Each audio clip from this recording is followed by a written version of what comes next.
Hey guys, thanks for joining me for another Dissidia Final Fantasy Opera Omnia video, and today we're going to do a character guide on Wakka. So Wakka, right now he's just coming back as a side character on the FR Echo banners, but I never did a proper character guide on this guy, so I kind of missed him when he had a C90. So let's just do a character guide on him now. He doesn't really change, he's coming back pretty much the same as his C90, so we're going to talk about him, see if you like him or not or want to use him, and I'll kind of explain how his kit works. For those of you unfamiliar with Wakka, he is a buffer slash debuffer, primarily with some battery. The thing with Wakka is he does have a lot of randomness to his kit, which can be kind of fun, but then also can be kind of annoying, right? And we'll talk about that as we go through the guide here. So first we're going to look at his calls, and we'll look at his artifacts and spheres. We'll do a quick little showcase on him and kind of see what he can do, right? So his calls, I don't really advise using his calls, to be honest.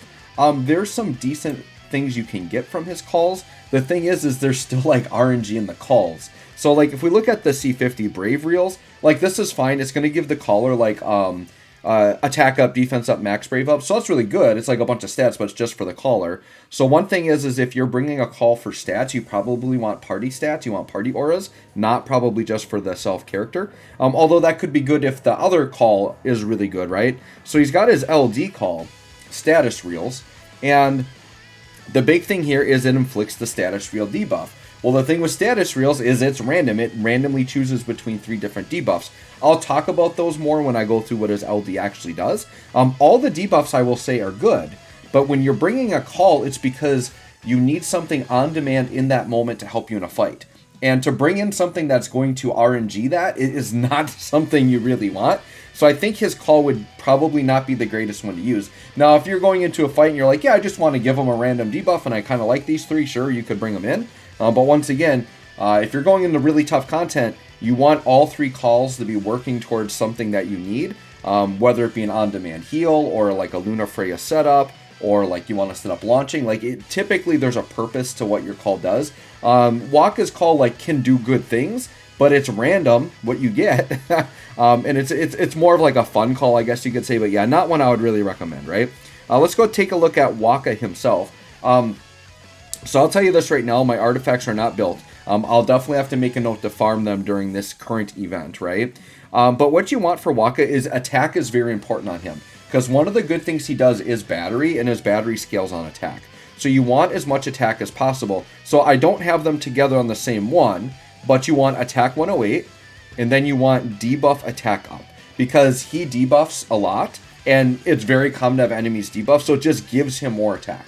Now, some other options, I think you could go attack 108 max brave 330 just as a standard setup, or I even think attack 108 eye brave, because he does get some battery on eye brave, and depending on what spheres you give him, some of the spheres I'm going to recommend scale off of eye brave. So I think eye brave isn't the worst stat, but I think realistically you just want to go attack, attack, attack with this guy, because the main thing you want to encourage with this guy is his battery, and because attack has the most impact on his battery, I would say just go attack, okay? Let's go ahead and look at his spheres. So for the C slot, you have 2 routes you can go with it, right? So you can either go the typical like party attack, which I think Alphanod would probably be his best one for that. He doesn't really heal, so you get locked out of like Maria and Lude, stuff like that, but Alphanod would be good. But I opt to, once again, I talk about with my characters, but I like to like take what their strength is and just build on that rather than try to maybe do something else. Although, as a supportish character, giving party attack is still good. It's like what Wakka wants to do. But I really want to improve his battery. So I think Arciela and Charlotta are pretty good battery spheres you could put on. So I put a Charlotta on mine, and I like Charlotta's actually a little bit better than Arciela's. I think Arciela's is like dealing crit damage, whereas Charlotta's is just granting a buff, which Wakka should be doing a lot. Like that's one of the things in his kit. He's got like 5 or 6 buffs. He buffs a lot, right? Now once again, there's a little RNG to that. We'll talk about that. But yeah, I like Charlotta, and it's just going to do battery scaled off of iBrave. So that's what I went with on my C slot. The D slot, I've talked about Wakka's sphere before. Wakka's is probably one of the best D spheres in the game in terms of what it does, because it's party attack and max brave, which is really good. This is what Hopes has on it, right? And Hopes is regarded as one of the best D slots in the game. The reason why Hopes is a little bit better than Wakka's is because with Wakka's you have to have 5 or more buffs. Well, obviously, since it's his own, he's self-sustaining. Like, he's going to have 5 or more buffs. typically any character that can self-sustain 5 or more buffs, you definitely can put Waka on. Some characters that only self-sustain 4 buffs are even good to put Waka on, because as most team comps, you will at least apply another buff somewhere. So as long as you know that your character is usually going to have 5 buffs on, Waka Sphere is a good bet. So Party, Max Brave, and Attack, very, very good sphere there. And then on the E slot, you want to go with one of the attack up ones, because when you're increasing attack, then in turn you're increasing battery, right? Which once again on the C slot, Alphanod's good because it's party attack and it is increasing his battery. It's just Charlotta is like a more direct battery, right? So you can really just take his spheres and say, yep, attack everything if you want to, and you're definitely good to go. But we're looking at like Yuffie, Emperor, those type of, I think even, what is it, Kefka's I think might be a decent one as well. But yeah, just any of these attack up E slots are probably what you want to do. Emperor's is very easy because it's just having a debuff on the enemy, which once again, that's what Wakka does. Debuffs are a big part of his kit, so that's a really easy one for him to trigger, right? Alright, so let's go ahead and hop into a showcase. Wakka's an LD only character, so we don't have to worry about showing off a crazy force time or anything. So let's just go ahead and jump into a fight here. And I am actually recording this just before Garnet and Terra drop. I figured I could get this character guide done beforehand and then go into my summon video after this, right? Okay, so let's start talking about Wakka. Now, what I typically like to do, or what I would recommend, I suppose, is just to start with his EX. Typically, when a character starts with EX, that's usually an indication that the game intends for you to use that right away. A couple of reasons is, one is the EX usually has a good effect you want. And number two, the sooner you use the EX, the sooner you can start charging the next one. And since the C90 era, EXs are very good buttons to press, right? So let's go ahead and start with the EX, which is called Attack Reels. I'm going to look at the damage here, kind of curious to see what it does. Okay, ooh, that is not very good damage, to be honest. 350k AoE. That honestly wasn't looking too good, but he's not a damage dealer, right? I think Wakka, he's probably going to be a slot 3 character if you're going to use him. Let's go ahead and swap back into Wakka and get him up again. I mean, I guess I could just go into Luna Freya and put the prayer buffs on, but that's fine. We'll just rock it this way. Then what I would do is probably go into LD, but let's talk about the EX a little bit more. So it did do an AoE split attack, and it does battery the allies. So here's the first little bit of randomness. So he batteries the allies, but it's a random percent of his attack from 105 to 205%. So even this battery, which is guaranteed, does just a random number in terms of how much it's going to scale, right? And then it's going to give himself a buff called Captain's Orders. And Captain's Orders is going to do a Brave damage up, HP damage up for himself, Party attack up, Max Brave up, I Brave up, and Brave regen, scaled off of I Brave. So it's another spot where I Brave is a factor if you want to go with that. So he gets that buff, which carries a lot in it. Then, here's the other thing. Allies get the Attack Reels buff. Now, I just want to check something really quick.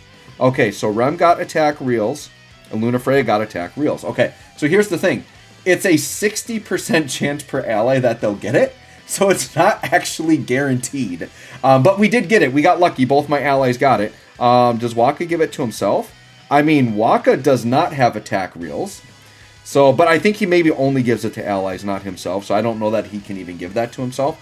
So Attack Reels is an attack up, Overflow stolen up, Brave damage up, and HP damage up. Once again, though, it's not guaranteed. So that can be kind of a frustrating part of the kit, right? So then let's go ahead and hop into, well, let's do the AA, which is like an attack all AA. So that's typically good to put on. Yeah, it's going to do Brave limit, stolen up, Max Brave, and attack. So yeah, just good buffs on it, right? Then we're going to do the LD, which is called Status Reels. Now, the LD doesn't carry any buffs with it, so you don't have to worry about using it to upkeep anything. It's really about just laying down the debuff. And this is like the most powerful part of his kit, but then also like it's RNG dependent, right? So let's hit Status Reels and see what the damage looks like.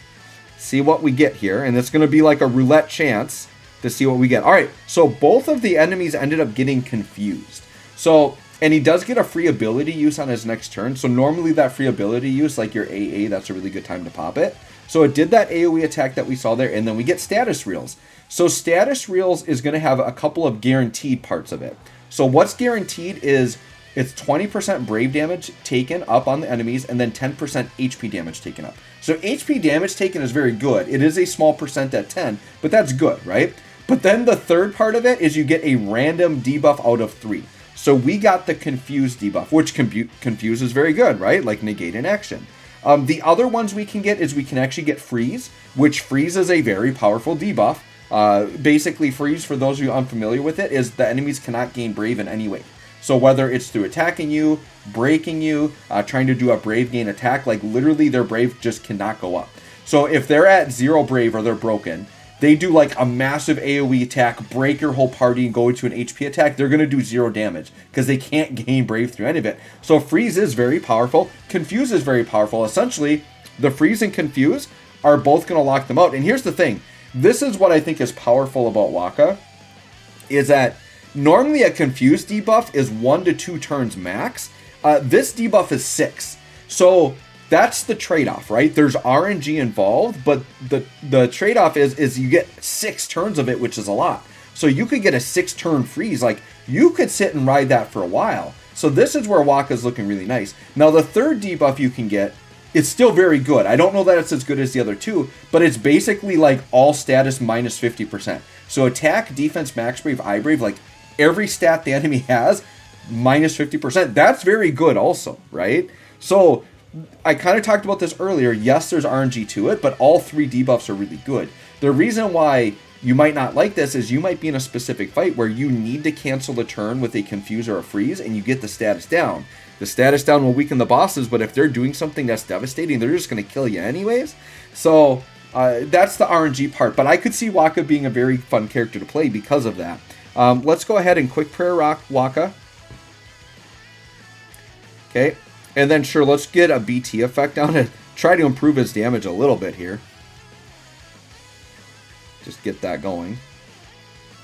And then we'll just have Rem swap into him, and then we'll have a bunch of turns of Wakka to pretty much finish out the guide. He's pretty simple when it comes down to it, right? Like, he's just got a few RNG things in his kit. Okay. So, Rem, let's go ahead and swap into our boy Wakka. Swap into this guy. Alright, and then we'll take a look at like the 15 and 35. And Wakka's got a decently fast charging EX, right? So we'll do that again. So let's go ahead and do Dark Attack, which is the 15. And sure, let's just hit this enemy here. Alright, so yeah, 500k with the low splash. Yeah, his damage definitely isn't there.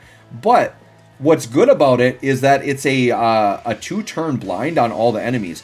So that's what's really nice, is you have that very much on-demand blind, which is really, really cool, right? Now, here's the thing. This isn't like a Kamari blind where it's like guaranteed they're going to miss. It's just 50%. So even though they have blind guaranteed, the blind still has RNG because there's still a 50% chance they can hit you. The way I would kind of operate it is this. If you're in a situation where you really need to shut down the enemies and you want that freeze or that confuse, if status reels misses that, as a backup, you can go to a blind and say, okay, now they've got a bunch of stats down and they've got a blind. Like, you still have a pretty good chance of surviving some nasty stuff with all of that on, right? So if you play his kit right, the RNG doesn't necessarily have to hurt you, right? So that's the Dark Attack. Now let's go ahead and do Brave Reels, which is the 35. Okay. Okay, and 500k, yeah, his damage is just not there, right? Like, he's not a damage dealer. So that did a party battery, and did hit himself a brave gain as well. And then he gets attack, defense, speed, and max brave up for 8 turns. But here's the thing. It's a 90% chance per buff. So there's a 10% chance that he won't get some of those. So attack, defense, max brave. So he does have them all. So those all did hit there, right? Now, let's go ahead and hit the EX again. And let's just check here attack reels. Alright, so that's 4 turns on Rem. And how much on Luna Freya? 5 turns. Okay. So attack reels should be a 6-turn buff. So let's see if it does not get refreshed on either of them, because this is the RNG. It's 60% chance. Let's see if it missed either of them. Okay. So let's see. Rem. It missed Rem. And it missed Luna Freya. So literally you can see the RNG. The first time I used attack reels, it hit on both. The second time, it missed on them both. So that can be really frustrating if you're trying to refresh that and it doesn't hit. Here's the thing though, his EX charges fast, so as long as you're just constantly using his EX, you should have a couple of cracks at it by the time the buffs actually wear out. So odds are that probably won't bite you, but once again, the RNG is there. The thing with Wakka is, even though there's RNG, it's not RNG that's going to crush you. I think the only time it's really going to bite you, because it's like, oh, I didn't get my attack reels buff. Well, it's not like your run is over, right? Like, sure, the allies won't look as good, but it's not going to crush you. I think the only time he's going to crush you is if you really need a freeze or a confuse and you don't get it, and then the enemy does something before you get a chance to put the blind on that really devastates your party. That's the only way it can really bite you. But if you think about it, you pop the LD, you basically got a 2 out of 3 chance to get a shutdown debuff, and it lasts a long time. And if you get that shutdown, I mean, 6 turns of a freeze or confuse, dude, that is a really long time, right? Let's go ahead and sure, let's do like a brave attack and watch. These guys will just be confused. They just won't be able to do anything. So I do see value in Wakka. I do see why people like him, because, you know, when you just hear that status reels is a random chance, it's like, well, that's not good. But then when you hear that these are top tier debuffs and they're 6 turns, that actually makes Wakka kind of tempting to play. So I definitely can get why people like Wakka. So anyways, guys, you can let me know what you think of Wakka. On the current banner, definitely don't aim for him. Like, if you're going to get Wakka, it's because you're going for Terra or Garnet, and he just happens to be there. But if you get him, now you understand the kit, and you might actually get some use out of him. You might think he's fun, right? So anyways, thanks for watching. We'll catch you all on the next one.